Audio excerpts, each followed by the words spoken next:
So let's review a little bit of what we've been doing. All right, we're looking at the English language, which is just one of over 6,000 languages. But the world's most dominant language in terms of literature. Doesn't mean it's the best. There's no such thing as a best language. But it's the language which has the greatest dominance in terms of publications. And of course, it's the language which we speak, the language of Shakespeare, the Bible, in the King James translation, and all those other translations. Many, many thousands of translations. But in all this other wonderful literature. Okay, every language has its literature, whether it be oral or written. But English has the most, and it's the most important language in terms of economics, world communication, etc., etc. So English is just one of all these languages, and what we've seen is that languages are always evolving. They're constantly changing. They change from generation to generation, even when they're in isolation, and usually they change slowly from generation to generation when they're in isolation.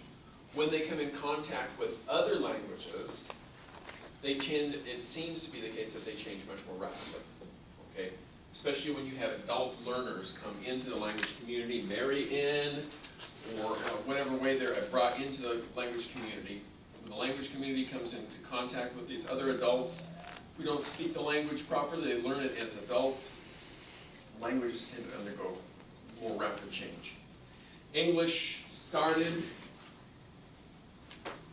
we don't know when. We don't know when language started. 1 billion years ago, we don't know. Are you talking about language in general? Language in general. I'm talking about language in general. We don't know when it began. Hieroglyphics and stuff? Vastly before hieroglyphics. Hieroglyphics only go back maybe 2,500 years. Let's say 3,000 years before the birth of Jesus. Okay. Right? I was just wondering if that's what you were including. Oh, no. I'm talking about human speech. Okay. How long have there been human beings, Homo sapiens? 100,000. Well before 100,000, right? Maybe. Let's say there have been Homo sapiens for 150,000 years. I don't have any idea whether that's true or not. All that we assume would include human speech. If you're really Homo sapiens. So we all have this language faculty that we just come innately imbued with through our genes. And we learn language naturally. We have to learn language. Only, even individuals, sadly, who have Down syndrome, they learn language. Now, there are lots of people with Down syndrome and other chromosomal problems may have profound retardation. Some of them less than others more. But many of them learn language just like we do. So it means that the language faculty is very, very robust. I noticed that people with Down syndrome, because I work with people with Down syndrome, they have a lot of trouble pronouncing R's. Oh, that's a very interesting. That's an interesting observation. So you said that people with Down syndrome have trouble pronouncing R's. If it's severe, yeah. Right. That's a good. Okay, why might that be the case?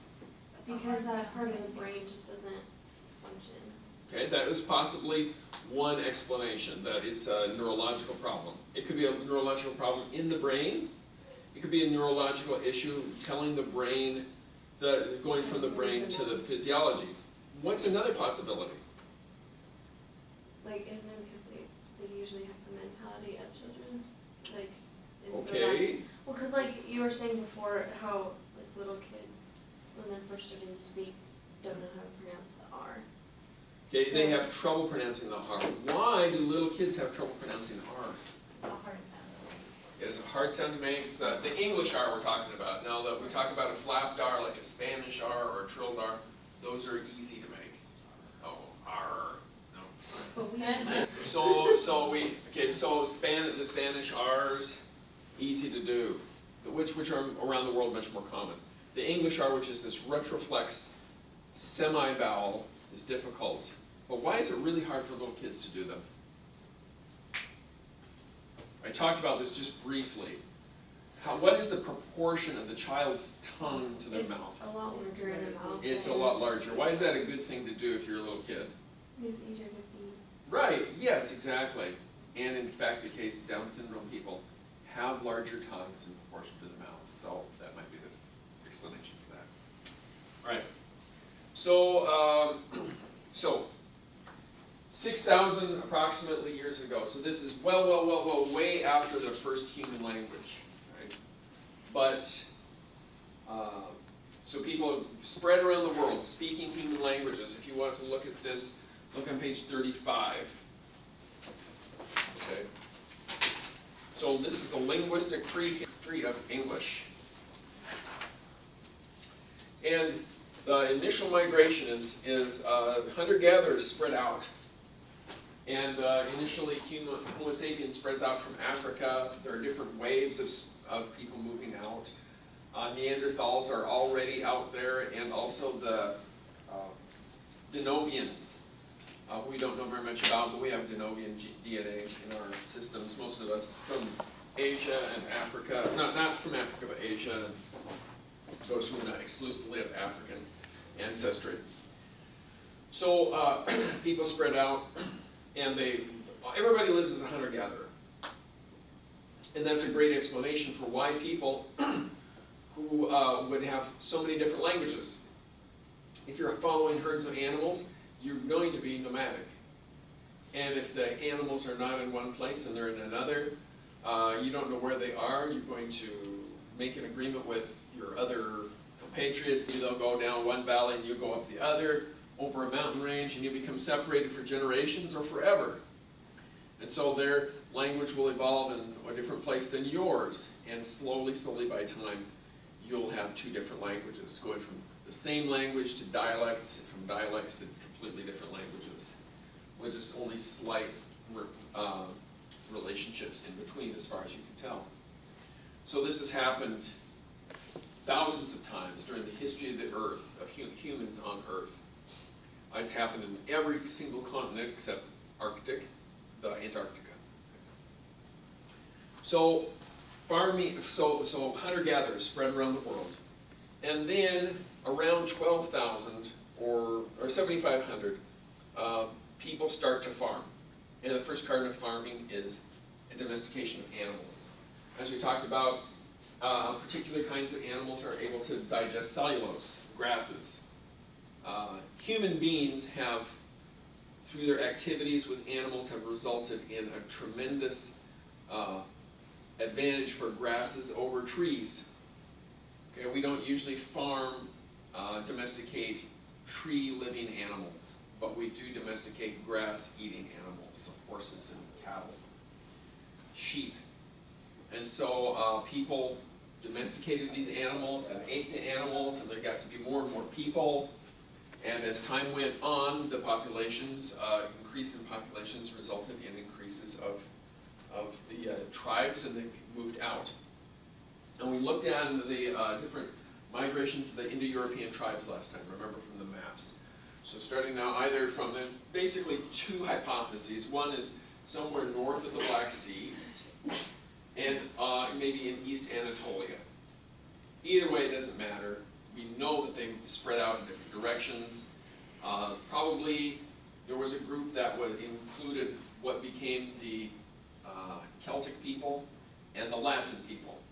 Okay, the Osco-Umbrian Latin Romance languages. At some point, they traveled together as one community. And at some point, those that became the Celts stayed to the north of the Alps, and those who became the Latin-speaking peoples, Osco-Oscan and Umbrian and other Latin-related languages, came south of the Alps. They were separated from each other by the Alps. And those people settled in Italy, what is now Italy. Later, some of the Celts came over the Alps and lived in northern Italy. We think of Italy as this country, right? How long has Italy actually been a country? Any wild guesses? A couple hundred years. How long? Maybe a couple hundred years. That's a good guess. You're pretty close, not quite. 1851 or 45, something like that, right? Considerably less than the United States. Okay. Rome starts out as this little village with a few hills around it, right? 7 hills of Rome, right? And it starts out, actually, it's just a little bit, a village on one of them. And it grows and grows and grows and grows and grows, and eventually it's this gigantic empire after hundreds and hundreds of years. Okay, anyway, so we have Celts, we have Latin-speaking peoples, Greek-speaking peoples moving into Greece and the east part of Asia Minor. We've got the Germanic speaking peoples moving to the north. All these different tribal peoples, they start out as a single community. They are diversify into more and more separate communities. So this is called farming dispersal. It's number 2 on page 35. So these are the first Indo-European dispersals. Other related kinds of things, not the same language, but different languages. The Austronesians settled the Pacific Islands. So the Austronesian people moved, including Indonesian and Malay, and the Malagasy language, and throughout the islands of the Pacific. So they would get these massive ocean-going canoes and take off and go, you know, between Truk and all the way north to Hawaii. You ever read the great James Michener novel, Hawaii? No? Oh, terrific book, great. Oh, it's just amazing. They'd go out and they'd be out in the ocean, and they could tell by the warmth of the water, of course by the stars and the flights of birds where the islands were, and they would travel across the ocean to take with them breadfruit and taro and other crops, and so they settled the various islands. And we see it in the Afro-Asiatic languages in North Africa and the Middle East, and the Bantu expansion across Central and South Africa. The Bantus domesticated the cow, and they took their cows with them through Central Africa into the south. And it's just all about cows for those people. So very vast number of Bantu languages. There's the late climate-related dispersals. So Athabascan peoples came across the Bering Land Bridge about 8,000 years ago. And then about 3,500 years before Christ, the Eskimos started to arrive in North America, but on boats. Okay. What happened also is that basically the world warmed up a bit more, moving away from the Ice Age, and so it became possible to live up in the north, more than had been previously possible. Wasn't that how they suspect, like, people crossed from Africa to, like, Canada and stuff? There was, like, the ice bridge or whatever went all the way across. Yeah. Do you mean from Asia to North America? Or Yeah. Africa? Yeah, that's what I meant. Okay, yes, I was going. That would be a really massive bridge. Okay. Yes. So it was called it's called by scientists as Beringia. So the Bering. So, and what happens is, as all this water is locked up in ice, the sea levels are much, much lower. So people didn't know that there was like, oh, now we're in Asia, now we're going to Alaska. It's just a big plain, right? And so they crossed with following the herds and hunting. This is probably about 13,000 years ago. Okay. But as things warm up and then the glaciers melt and the sea levels rise, Beringia was cut off, but not completely. People could still move across in boats. So there's the first. We know there were at least 3 major dispersals into North America. So that's this is Siberia and this is Alaska. Okay.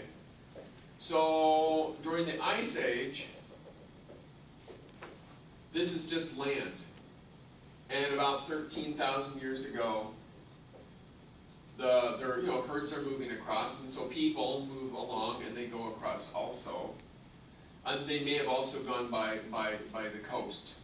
Okay, 8,000 years before Christ, or later, there's another wave. Now this wave, the first wave goes all the way down to Tierra del Fuego. It diversifies and becomes all these different languages throughout North and South America. There may have been more than one major migration of 13,000. It's so hard to say because it's so long ago. We can say a lot about the biology of people because genes change slowly, in particular mitochondrial DNA and Y chromosome DNA change slowly. But languages, in fact, seem to change more quickly, so it's hard to tell with respect to that. So that's the first wave. The second wave happens after things start to warm up. and water starts to come through here. I don't know when the land bridge is dissolved, but anyway, there's the second, and that's what we would think of as the Athabascan. And Athabascan people speak languages that are recognizable to each other, that you can tell really quickly that they're all related. And these include languages in the north like Koyukon and Etna, not the language policy. Oh, I think it's Atna. Languages spoken throughout Alaska and northern Canada, but also down in the south, including Apache, and the language many of us call Navajo. Navajo people often prefer to say Diné. The word Diné means people, and we find this word Diné in all of these languages. The word clean,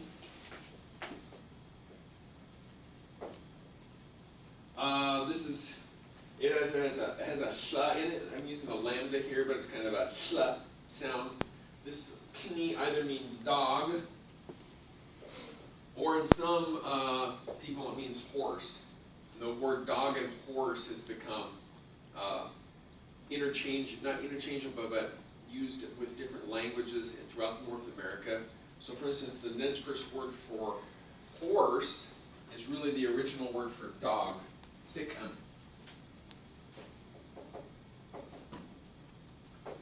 And then what's the word for dog now? That is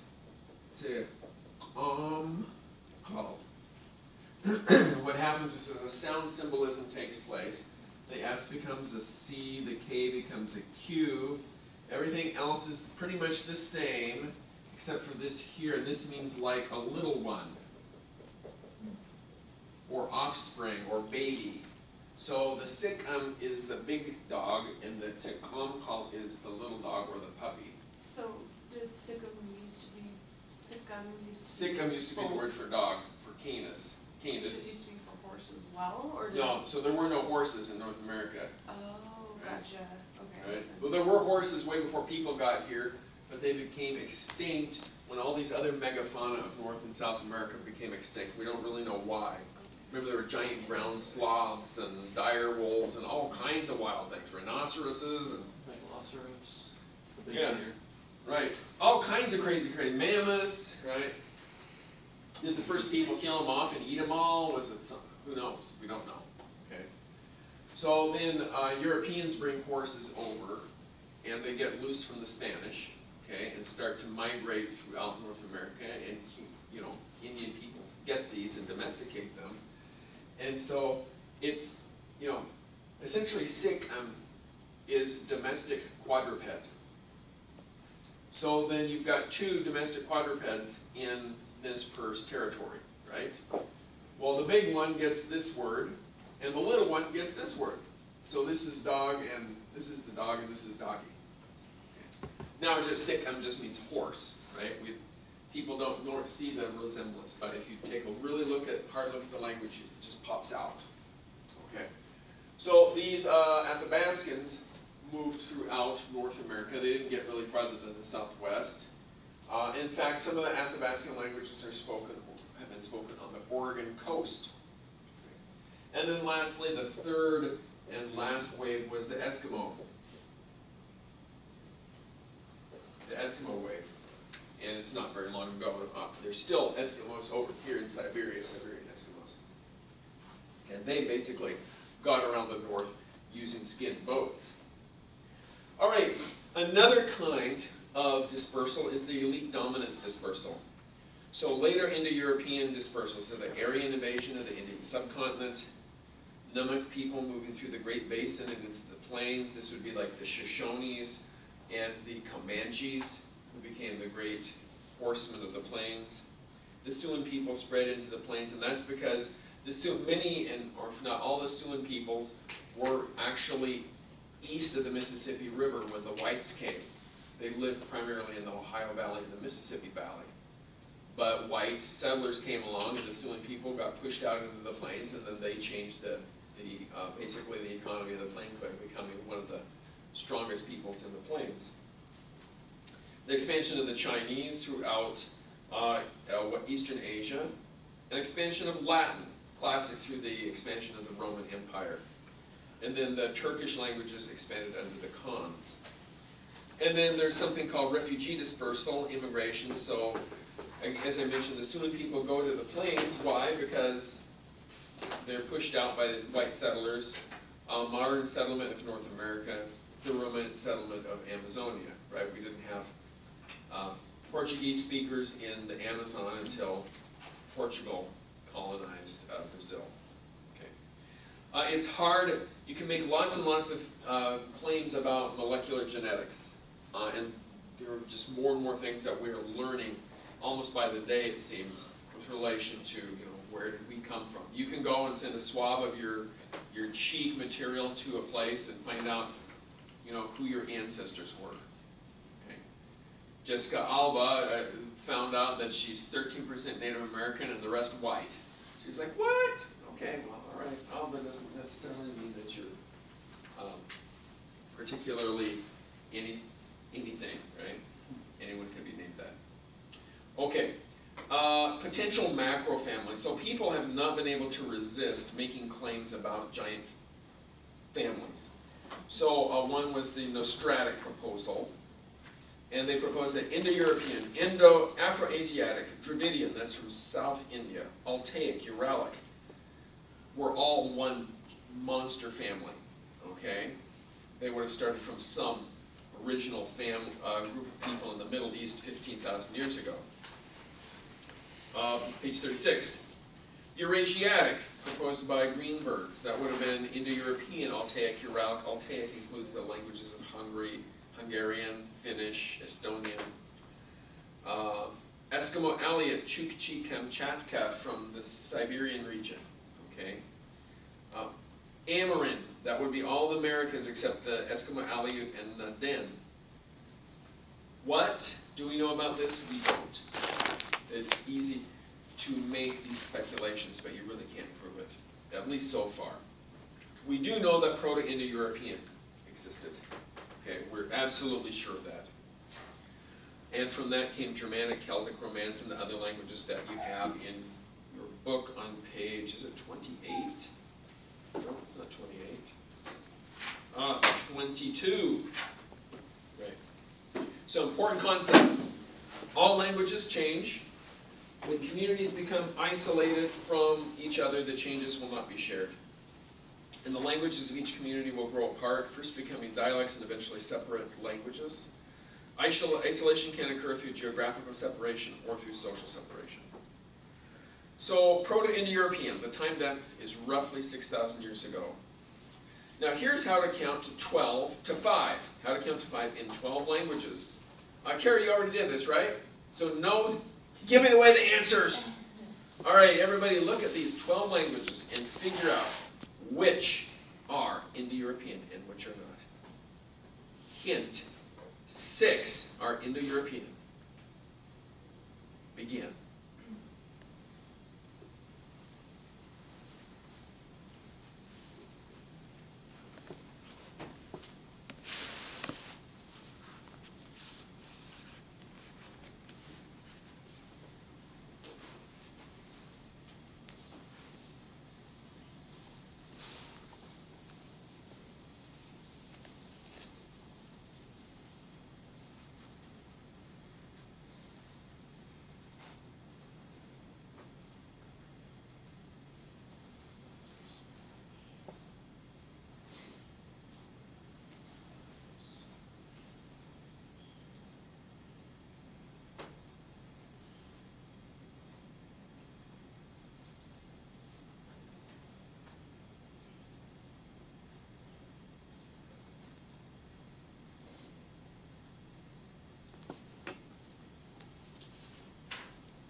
Have you made your choices, Lorelai? All right, good. So, how about L1, language 1? Is that Indo-European? Yes. Yes, good. L1 is. How about L2? Yes. C. Who all votes for L2? Who does not vote for L2? Sorry. L2 is. Yes. Now, why did you choose L2, let's say, Kristen? Because it has 3, which sounds. 3 sounds like 3, right. 3 and 3. Yeah. And how about 2? Notice, no, number N, 2, 3, 4, 5. That looks really Indo-European, right? It looks Germanic. Isn't it like 1, 2, 3, yes, okay. But L2, I mean, jeden, that doesn't look very like 1, does it? Maybe you could get that. Okay, now there's an N on the end. Okay, there's kind of an E-ish sound in the middle. Well, okay, 4 doesn't look at all like 4, right? Stryje. Right? Looks more like 3, but oh well. 5, pięć. But 2, dwaj. What do you think? Duo, like duo. Duo, right? Duo. Okay. The D. Now, where's the T and D pronounced? Say T. What's the difference between T and D? One is voice, one is voice. Exactly. One's voice. What other differences are there between T and D? They're the same sound. There are no more differences. They're almost the same The sound. position of the tongue. No, the position of the tongue is the same. The only difference between D and D is whether it's vibrating here. How about 3? No. No. Okay. How about 4? C. Yes. Yes. Who said 4? All right. Good choice. It's a Sanskrit, right? What's that? Sanskrit. Sanskrit is 4? Because like I recognize Eka. Wow! Yeah, that is so cool. Way to go. Nice job. We didn't know what it was. Sanskrit. Yeah, cool. All right, everybody, write that down. Sanskrit. We've got somebody who knows a little Sanskrit here. Do you know a lot of Sanskrit? A little bit. Because like in religion, some of the terms are from Sanskrit. And Right. also, Sanskrit's really important in the Southeast Asia, particularly because of what? because the Hindu influence like heavily Right. influenced there. Especially the Ramayana, right? Yes. Ramayana is so important in Southeast Asia. I don't think we're not going to watch that this time, right? Like, not mythology. Okay. Sorry. I thought that was kind of interesting. So, yes, 4 is Indo-European. Notice the T. Now, here's a D. Compare 2 and 4. So you've got D, D, T, T in the number 3. 5, it starts with a P, and in L2 and L4 also starts with a P. In L4, you've got a C at the end, right? And a C is in L2. Interesting. How about L5? This is That's like Japanese. Japanese. No. Okay, thank you. How about 6? No. Any guesses on what languages? It looks like, Somewhere from India. yeah, because the Shinam, like Shiyam. It's Hebrew. Yeah, Hebrew. Yeah, is. Hebrew. Because they have Shalom. Shalom, right. Shalom. Right. How about L7? C. Yes. No. No. How about L8? Yes. Yes! Okay, good one. Yeah. How about L9? No. It seems like Korean. It could be, yeah, it could be Korean. No. L10. Yes. Yes. Does anyone know what language? I don't know, but notice again you've got comparing L2, L4, so L2, whatever it is, L4 Sanskrit, L10, you've got, for number 2, is all starts with a D, and number 5 all starts with P. Cool. How about L11? Yes. Most definitely. Yes. Really? Are you sure? Okay, good. And L12? Nada. Okay. All right. So, philologists, that is those who study words. This is what, well, we linguists used to be philologists, but now we've become scientists. Oh, I should have my little lab coat on today. Oh, well. I would if I had one. Philologists came to believe that the relationships between words in different languages were too strong to have developed by chance. They posited the theory that one language develops from another. Some held that all languages were descended from Hebrew, the language that many assumed had been spoken by Adam and Eve. So they said, oh, somehow, so the idea was that you have some language, say Hebrew, and Hebrew gave rise to all these other languages. Okay? And that's why, so the idea that there's one language that the others came from, that concept goes way, way back. Of course, that's not true. Okay. So, however, where this really, the true concept gets started is with, is discussed in your book on page 21, Sir William Jones. Third Annual Discourse. The Sanskrit language, whatever be its antiquity, is of a wonderful structure, more perfect than the Greek, more copious than the Latin, and more exquisitely refined than either. Oh, maybe I should use my English accent. Yet bearing to both of them a stronger affinity, both in the roots of verbs and in the forms of grammar, than could possibly have been introduced by Oxford. So strong indeed that no philologer could examine them all three without believing them to have sprung from some common source, which perhaps no longer exists.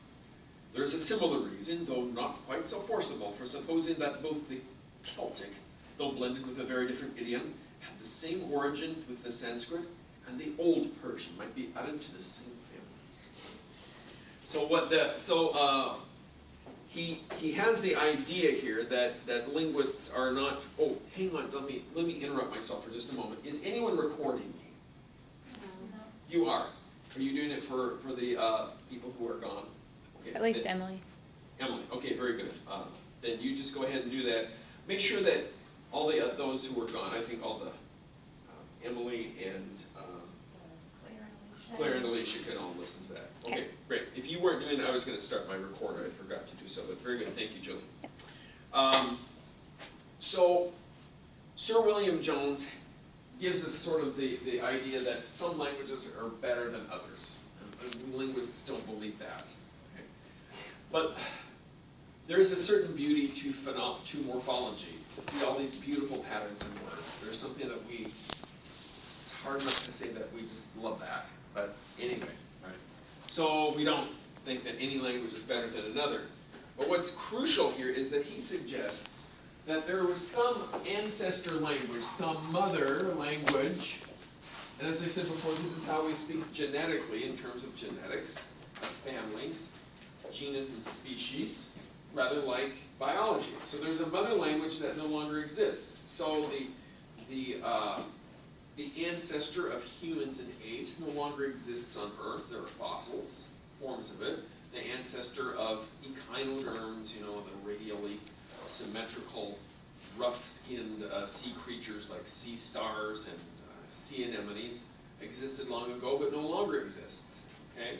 So from some mother language was descended, as Sir William Jones suggested, Sanskrit and Greek and Latin. And then he adds quite possibly Persian and Celtic. So two important things here. He's proposing essentially the existence of the Proto-Indo-European language family, and the important concept that the original language no longer exists. So that's really crucial. And then what we get from this is the concept of Stammbaum theory. So Stammbaum being the family tree. And so from each mother you get a set of daughters, and from those daughters, granddaughters, and from those granddaughters, great-granddaughter languages. Historical linguistics employs the term mother language, daughter language, and sister languages. Now, in a Stammbaum, all daughter languages, this is really important for you to get, because it'll be on a quiz. All daughter languages between the same node or mother node are equally related. So if I make a Stammbaum like this, Proto-Indo-European, and I've got here Celtic, Romance or Italic, Greek or Hellenic, and Sanskrit, and Persian. Right now, this Stammbaum, or family tree, makes no claims for the relationship of Celtic, Romance, Greek, Sanskrit, and Persian. Okay? They're all equally related under these notes. However, if we change this, and we go like this, and we say Indo-Indic, okay, so this would be Indo-Persian, and then we have here Sanskrit and Persian. This does make a claim, right? We're saying that Sanskrit and Persian are actually daughters of an intermediate stage back here. That intermediate stage was equally related to all of these other stages. So how that would actually have happened historically is there would have been a group of people who moved to the east, and at some point some of them moved into India, Pakistan and northern India, and others ended up in what's now Iran. And then those diversified, and so there are many groups under the Persian group here, and many, many under the daughters under this note. Some people have proposed that, in fact, there's a Celtic Italic branch here. Okay, this doesn't appear in your book, but we have Celtic and Italic. But this one is harder to establish that this is the case. But it seems it's sort of, there are different changes that each branch went through and shares that the other branch doesn't. So this is an important concept. If you have a set of daughters that share a certain sound change, that shows that they are related. Okay? So what's happening is we don't have direct evidence of all these languages, right? Writing only begins clear down in this area here, after Greek's already Greek, Italic, and Celtic, okay? So what you have to do is you have to compare the different modern languages, or the earliest written forms of them, and then work back from that to try and propose what the earlier forms were. So it sort of appears as if Celtic Italic, somewhere back up here, early on in their out-migration,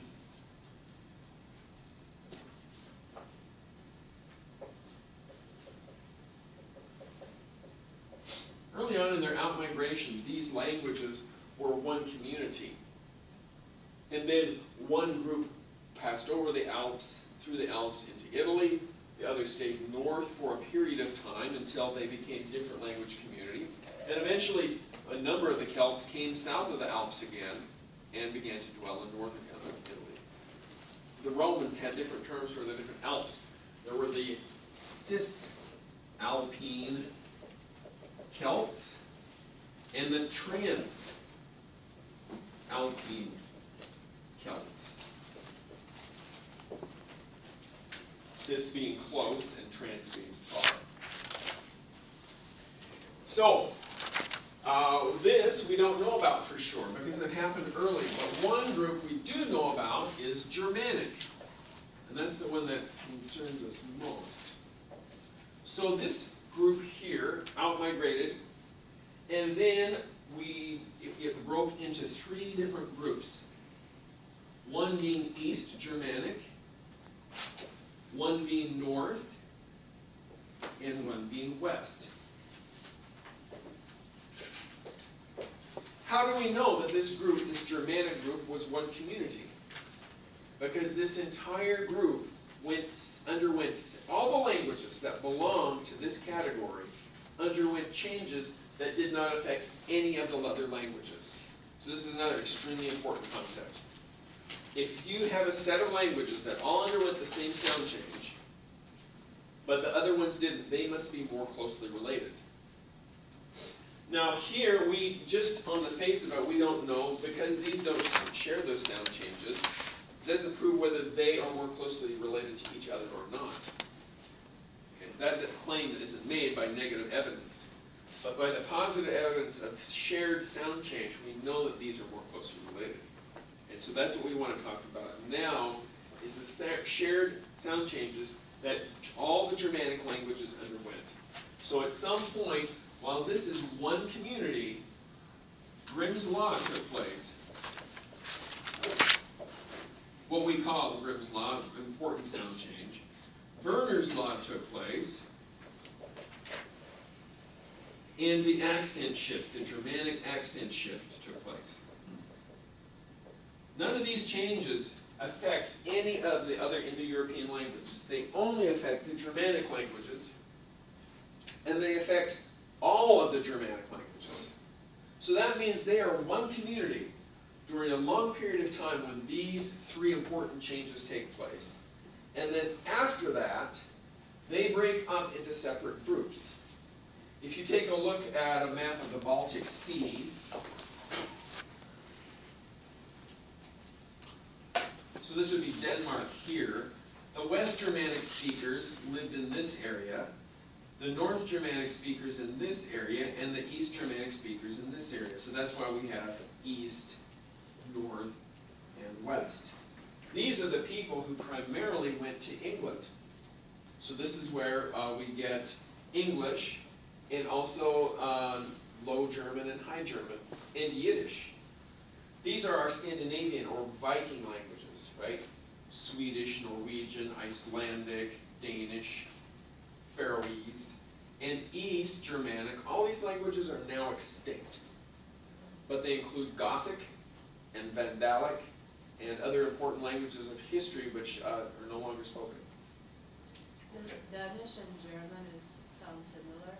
Yes, but they're from different branches of Germanic. Okay, so Danish here is part of the North Germanic branch, and German, Dutch, and English are all part of the West Germanic branch. If you look back on page 22 at the Stammbaum there, look on the right-hand side, and you can see the Germanic branch. East just has one example shown here, Gothic. North, Icelandic, Norwegian, Danish, and Swedish. And West, High and Low. High is German and Yiddish. Low, Dutch, Flemish, Afrikaans, Frisian, and last but not least, English. So, let's take a look at how linguists have tried to put these languages back together. So note the comparative reconstruction of Romance. We'll look at this one first. Okay. Oh, I'm sorry, some other important terms on the top of page 37. So genetically related languages are called cognate languages. In unusual cases, there are written documents that help us to determine what the form of an ancient language was. But in most cases, we have little or no direct evidence. We have to reconstruct the form of the ancient language through comparative reconstruction. To do this, we bring together sets of related words or cognates, and we look for regular sound correspondences. So look at, we'll do a little comparative reconstruction for Romance here. So we've got Spanish, Italian, French, and Portuguese. So for the number 2, we've got dos, due, du, and dois.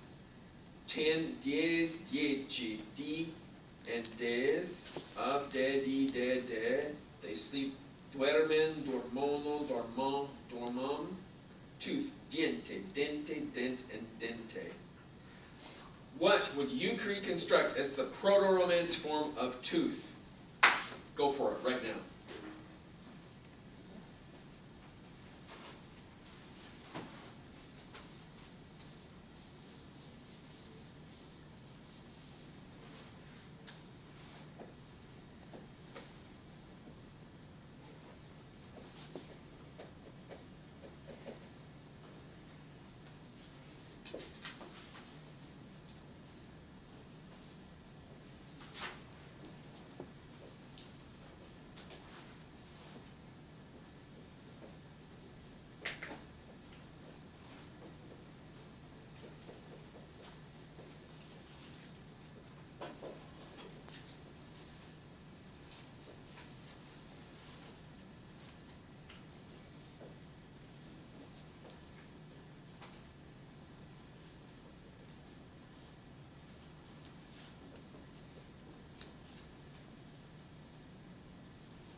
what did you come up with? The original Romance form of tooth. What did you have, Laura? Dent. Dent. Spell it. D-E-N-T.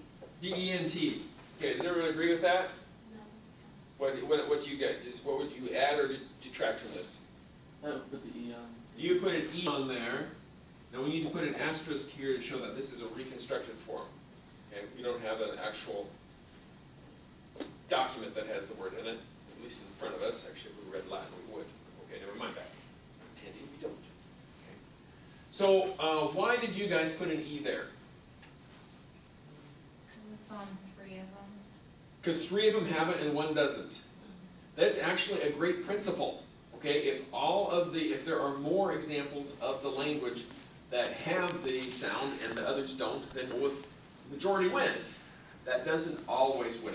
Sometimes there's a good reason to go with the one that doesn't. But at this point of your immersion into comparative reconstruction, that's a good principle. I spelled it differently. I spelled it D-I-E-N-T. Okay, so Brooke has an I here. Brooke, why do you have an I there instead of that? So it's I-E. Yeah, you have IE. I'm just putting that right there. Oh, okay. I thought you meant like I was replacing the E. But, So Brooke's got IE here instead of E. Why did you do that, Brooke? Because Spanish is so cool? No, it's just because it's going by how common it is. Common. Yeah. Oh, that's a wonderful question. Oh, that is so cool. Because Okay. it's more of a prevalent language. Okay, well, that's right. There are more Spanish speakers than there are French, okay, and Italian. There are millions and millions of Spanish speakers. I think it's the most. Should that be a reason to go with Spanish rather than the others? Probably not, because Spanish has become more widely spoken pretty recently. Right. Okay. So here's the reason. Why would this be? So if you compare the various languages, there are more that just have an E there. Okay. So that wins rather than just having the most widely spoken language, because the most widely spoken languages seem to be somewhat accidents of history. They have more to do with who had guns, who were resistant to different kinds of germs, who had invented steel and used it, who had great naval powers. Those aren't exactly linguistic things. So, Brooke, I'm going with the majority wins here. All right. Now, you all had a D and an N and a T. How come? Because I would say like in English like dental kind of thing, so I feel like it's kind of like maybe. Right, it's like English. In fact, English is the great mother of borrowing languages. We borrow everything we can. Yeah, we borrow dental from French probably. Yeah, dent. Okay. So yes. Okay. So all the other languages have D, N, and T. Okay. So here's a little Stammbaum of italic.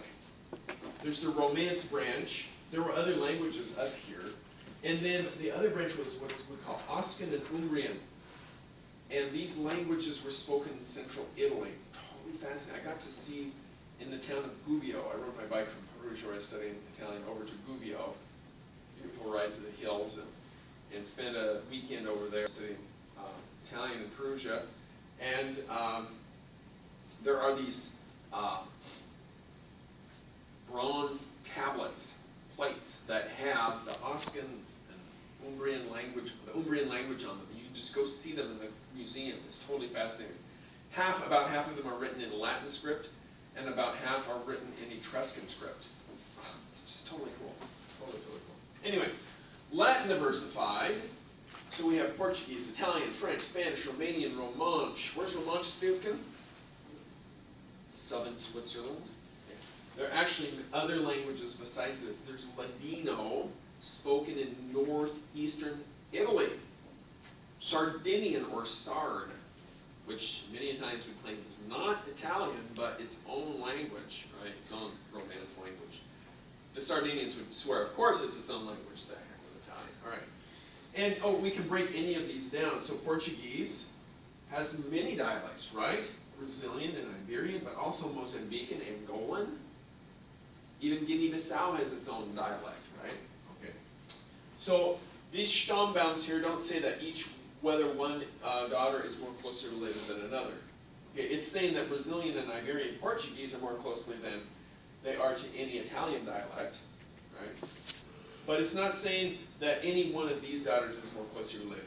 Do you think any of these daughters would be more closely related? Portuguese and Spanish, maybe? Yes, Portuguese and Spanish are more closely related. This Stammbaum does not show that. So if you want to represent that, you would need to do that by saying, breaking things down this way. Wouldn't Italian and Spanish too be similar? Well, all these languages are related. Right. Yeah. But Italian and Spanish, no, not more than, say, Okay. Okay, how do all these languages get to where they are? Oh, come on, historians, how? How did they all get there throughout the Western and throughout the Mediterranean region? Migration. What migration? Not historical. Look at this word here, Oh. romance. Yes. That. Right, the Roman Empire. These languages got there by walking in the form of legionnaires, right, and administrators who went to all the different parts of the Roman Empire. And you didn't come home every year on holiday. In fact, you stayed out there, and most likely you married some Spanish or Gallic or Slavic beauty, and you raised your kids there, and you stayed there because life was way better than living going back to crowded Rome where you were nobody. If you're a legionnaire, a member of the Roman administration, you could have your own house. Immigration forever, right? This is just, we look at, so this is an example, a classic example of elite dominance language spread. Okay. All right, so we have reconstructed this word here as our proposition for Proto-Romance. Very good. Note the note, forms preceded by an asterisk are reconstructed forms. Forms that are followed by a hyphen are roots or prefixes. Forms preceded by a hyphen are suffixes. So here's another in-class activity. Let's do regular correspondences. Germanic to Romance and Greek, FP, TD, and KG. So I want you to reconstruct a Proto-Indo-European root for foot, tooth, and knee. You've got English, Greek, and Latin. Go for it.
Okay, what did you get for foot?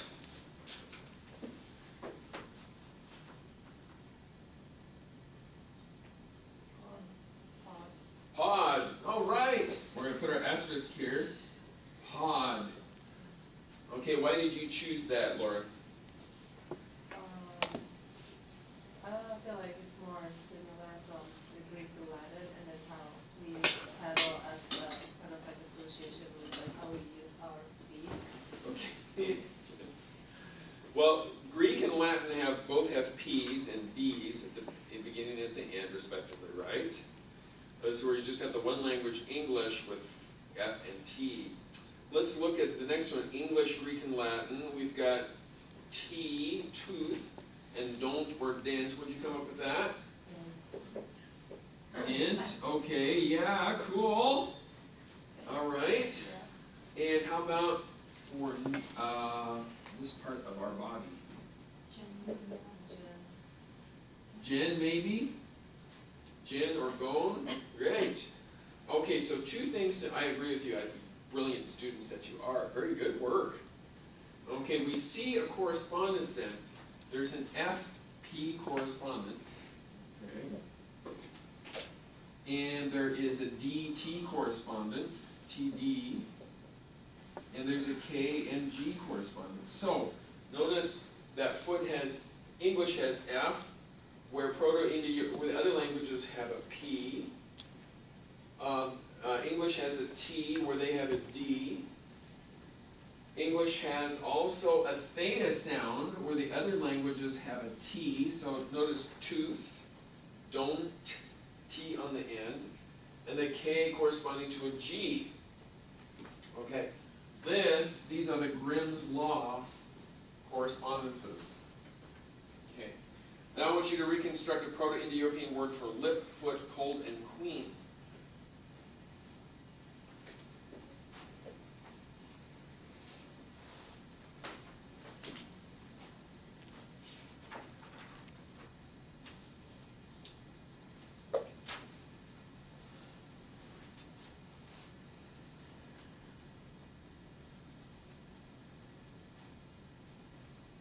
We already have foot, so that wasn't very hard. What'd you get for lip? Lib or lab? You got lab, lib or lab. Foot, we already have that one. Pod. Pod. How about cold? Geld or gold? Gold or geld? I'm not sure which one. And queen? Gua. Gwen. How about Gwen or Gwen? If you name Gwen, that looks nice for you. That's your queen. Gwen's your queen. All right. Cool. So, philologists noticed these correspondences. That it was Jacob Grimm, yes, of the Grimm fairy tales fame, who came up with the law. And he said, and he came up with an extensive and systematic account of correspondences between the German language, Germanic languages, and other Indo-European languages, particularly Latin, Greek, and Sanskrit. On the basis of these correspondences, he developed Grimm's Law that accounts for the correspondences between the German languages and the rest of Indo-European. So regular correspondences, Germanic to Romance F, to Romance in Greek is F, P, T, D, and K, and G. So Proto-Indo-European ped gave us Germanic photus and Greek pod and ped, which we have in the words podiastrus and pedal. Dent, toth, for Greek don't and dent, and Germanic Proto-Indo-European genu, for Germanic kni, gonia, and genu. So the Proto-Indo-European consonant inventory was this, plus the fricative S. There was only one fricative. Okay, but this is the Proto-Indo-European stock in the inventory. So there's P, T, K, and qua. That's a labialized velar. If you want, you can write that in labialized velar. B, D, G, and gua. And then aspirated voiced stops. So there are voiced stops, and the aspirated voiced stops. So p, t, g, and gua. And then here is the law that he proposed. A series of 4 changes took place, starting with the bottom. So the first change is that these aspirated voiced stops, and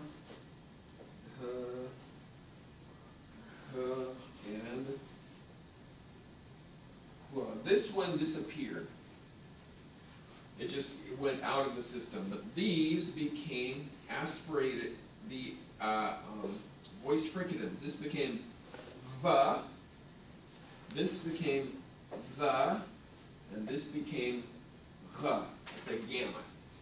Okay, so say these with me. Okay, the,